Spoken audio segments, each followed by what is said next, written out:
그 다음 말씀, 위의 말씀을 보면은, 지금 마태복음 11장 25절에서 26절 말씀이 있거든요. 뭐 잘 하시는 말씀인데, 이 부분을 이제 좀 더, 이제 약간만 더 깊은 차원에서 말씀을 보도록 하겠습니다. 그때 예수께서 대답하여 가라사대, 천지의 주제이신 아버지여, 이것을 지혜롭고 슬기는 자들에게는 숨기시고 어린 아이들에게 나타내심을 뭡니까? 감사나이다. 이렇게 감사 한번 똑바로 치시고요. 그 다음에 올소이다. 이렇게 된 것이 아버지의 뭐란 거죠? 뜻입니다. 이렇게 한번 적용해 보도록 하겠습니다. 자, 감사. 그죠? 감사하고 있고 하나님의 뜻입니다라고 말합니다. 그만 우리가 생각을 해보도록 하겠습니다. 예수님께서 하나님의 뜻입니다라고 고백했을 때 예수님의 마음은 평강이 있었을까요? 없었을까요? 있었죠. 그러니까 그 다음 말씀에 수고하고 무거운 짐진 자들 다 내게로 오라고 하시잖아요. 그죠? 예수님은 이 말씀을 딱 이야기했을 때 당신의 마음에 평안이 있었습니다. 그럼 예수님께서는 이 말씀을 하시면서 울면서 하셨을까요? 마음속으로 기뻐하시면서 하셨을까요? 어떻게 하셨을 것 같으세요? 그렇게 봐야겠죠? 예, 기쁨으로. 그러잖아요. 그럼 이제 우리의 모습을 보자는 거예요. 우리는 지금 올소이다. 이렇게 된 것이 하나님의 뜻입니다라고 말을 하면서 하나님의 뜻입니다라고 말을 하면서 그 하나님의 뜻에 대해서 지금 감사하고 있는가? 그렇죠? 이 하나님의 뜻에 대해서 내가 지금 평안한 마음으로 고백하고 있는가? 하나님의 뜻입니다라고 말하면서 난 지금 하는 거죠. 기뻐하고 있는가? 이걸 한번 우리가 점검해보자 그런 부분입니다. 너무 잘하시는 말씀이에요. 그러잖아요. 올소이다. 이렇게 된 것이 아버지의 뜻입니다. 그러니까 예수님은 그 환경을 그냥 그대로 하나님의 뜻으로 받아들이시는 거예요. 그죠? 그 환경을 받아들이시면서 예수님은 어떻게 하시냐? 하나님께 감사하고 그 하나님 뜻 앞에 겸손하게 마음으로 받으니까 마음이 평안하고 그 하나님의 뜻 앞에 뭐 하는 거죠? 기뻐한다. 그런 부분입니다. 그죠? 그러니까 우리도 다시 한번 생각해 보는 거예요. 나도 하나님의 뜻에 대해서 올소이다. 이렇게 된 것이 아버지의 뜻입니다라고 고백하는데 그 과정에 감사는 있는가? 그죠? 평안은 있는가? 아니면 기쁨은 있는가? 한번 점검해 볼 수 있었으면 좋겠다. 그런 부분입니다.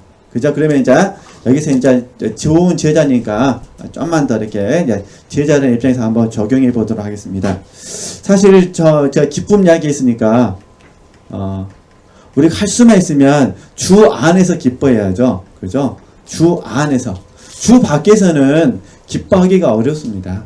주 밖에서는 사실 우리가 소욕이라는 게 있기 때문에 주 밖에서는 기뻐할 수는 없지만 그러나 주 안에서는 저나 우리 지체들이 정말 묵상해 보면은 기뻐할 조건들이 너무너무 많습니다.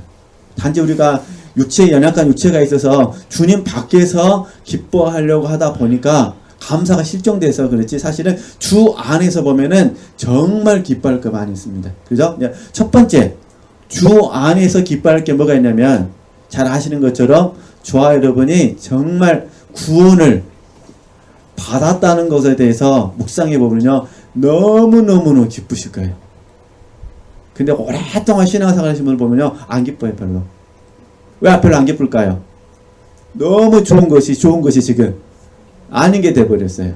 너무 뭐하니까 익숙해졌기 때문에. 그러면 안 됩니다. 그죠? 그래서 제가 4월 때도 그 말씀드렸어요. 사실 저 여러분이 구원을 받았다는 이 사실은요 날마다 기억해야 됩니다.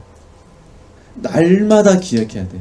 성찬식 할 때만 기억하면 안 되고 날마다 기억하셔야 돼요. 그냥 마음판에 탁 새겨 넣으셔야 돼요. 그냥 할 수만 있으면 그냥 날마다 기억했으면 좋겠습니다. 근데 잘 아시는 것처럼 우리의 마음은 사실은 굉장히 많이 이게 마음이 좀 표현이 좀 이상해가지고 좀 간사해가지고요 금방 잊어버립니다. 사람 마음이라는 게 참 그래요. 이게 우리 마음은 제가 이제 오늘 다시 이 공과를 드리는 이유는 우리 지체들이 몰라서 그렇다는 것이 아니라 마음이 나뉘어져 가지고 뭔지는 모르지만 무엇에 마음이 나뉘어져서 금방 망각해 버린다는 거예요. 이게 문제죠. 그죠? 그러니까 우리 어떻게 되겠습니까? 계속해서 기억하셔야 됩니다. 마음속에서 기억하셔야 돼요. 그죠? 정말 기억하지 않으면요 금방 잊어버립니다. 그래서 참 우리가 하나님의 은혜를 잊어버리기는요 너무너무 쉬워요. 이게 신명기 8장에 그대로 나와 있습니다. 그러니까 하나님이 이스라엘 백성들을 바라보면서 이걸 염려하셨어요. 그래가지고 모세에게 다시 한번 설교하라고 하거든요. 다시 한번 각인시키라는 거예요. 근데 알다시피 이스라엘 백성들이 가나안에 가가지고 하나님의 은혜를 잊었습니까? 잊어버리지 않았습니까? 잊어버렸어요. 그게 지금 우리 모습하고 똑같아요. 그러니까 참 사람 마음이 금방 감사했다가 금방 안 감사했다가 또 금방 감사했다가 또 뭐죠? 금방 안 감사했다가 이 변덕스럽다 그런 부분입니다. 그래서 물론 이제 헌신에 대해서 공부할 때는 또 제가 다음에 또 더 많이 설명이 드릴 수 있는데 헌신하는 방법 중에 하나가 뭐냐면요. 우리 마음이 나뉘지 않는 거예요. 마음이. 그러니까 마음이 나뉘지 않아야 돼요. 그러니까 오직 우리 마음에 누구만 계셔야 돼요. 예수 그리스도. 그래야 그 다음에 헌신이 참된 헌신이 됩니다. 주님과 상관없는 헌신은 나중에 또 하여튼 제가 오늘 될지 내일지는 모르겠지만 열심히 이야기하면서 사도 바울하고 연결해서 말씀을 드릴게요. 사람은 어쩔 수가 없습니다. 육신을 위한 소욕이 생기면요 목숨을 겁니다. 목숨을 걸어요. 다 입으로는 주를 위해서라고 하는데 성령께서 조명해 주시면은 주를 위해서 가는 것이 다 누구를 위해서 하는 거죠? 나를 위해서 그러는 거예요. 나를 위해서. 그죠? 어찌됐든. 그러니까 이 구원받음에 대해서 잊어버리시면 안 됩니다. 두 번째. 지금 예수님께서는 올소이다. 이렇게 된 것이 아버지의 뜻입니다 하셨잖아요. 이게 여기가 뭐가 있냐면 옳은 행실입니다. 저와 여러분이 옳은 행실을 해드려야 되는 게 하나님의 뜻에 대해서 순종했다는 것에 대해서 딱 많이 기뻐하셨으면 좋겠어요. 그죠? 내가 작은 부분이지만 하나님의 말씀에 순종했다는 것에 대해서요 정말 기뻐하셨으면 좋겠어요. 그러잖아요. 오늘 만난 사람들에게 내가 비록 입을 열어서 주님의 말씀을 전하지 못했다 하더라도 내 마음속에 오늘 내가 만난 사람에게 주님의 축복을 전했다면 이게 마음으로 기도했든 어떠했든 간에 주님의 축복을 전했다면 그것으로 우리는 뭐 해야 되는 거죠? 기뻐해야 된다는 거예요. 그렇잖아요. 옳은 행실을 해드린 기쁨. 오늘 하나님께 기도했다. 얼마나 감사한 일이에요. 하나님께 기도했다는 것 자체만으로도 우리는 뭐 해야 되는 거죠? 기뻐해야 된다는 거예요. 오늘 감사했다. 얼마나 우리가 기뻐해야 될까요? 지금 최소한 3번은 기도하셨잖아요. 식사하실 때. 그죠? 기뻐하면, 식사 기도하시고 나서 그 다음 기쁘셨어요? 안 기쁘셨어요? 그렇잖아요. 먹을 수 있는 게 얼마나 감사한지. 그러죠? 그러잖아요. 이게 옳은 행실을 해드렸다는 것 자체가 뭐 됐으면 기뻐하셨으면 좋겠다. 그런 부분입니다. 그럼 세 번째가 아니야. 세 번째 때문에 이야기한 거예요. 세 번째는 뭐냐면요. 이게 이제 사실 주님의 기쁨이거든요. 헌신의 기쁨입니다. 지금 우리에게 이 헌신의 기쁨이 좀 부족한 것인 것 같아요. 그래서 하나님 제게 감동을 주셔서 우리 지체들과 함께 같이 나누기를 원하시는 것 같아요. 헌신의 기쁨. 헌신을 우리가 너무 자기 희생으로 생각하게 되면은 기쁨이 생길까 안 생길까요? 안 생깁니다. 우리 부모님들이 자녀를 키우시면서 희생으로 생각하면은 별로 안 기뻐요. 아깝죠? 그러잖아요. 근데 그게 아니라 정말 자녀를 사랑하든 뭐 교인들을 사랑하든 교회를 사랑하든 어떤 형태가 됐든 간에 내가 하나님께 헌신했다는 것 자체가 저와 여러분에게 기쁨이 됐으면 좋겠다. 그런 부분입니다. 이게 올소이다. 이렇게 된 것이 아버지의 뜻입니다. 이게 먼저 감사하신 거예요. 그죠? 감사하니까 그 다음에 평안이 생긴 거죠. 그 안에 기쁨이 생기는 거예요.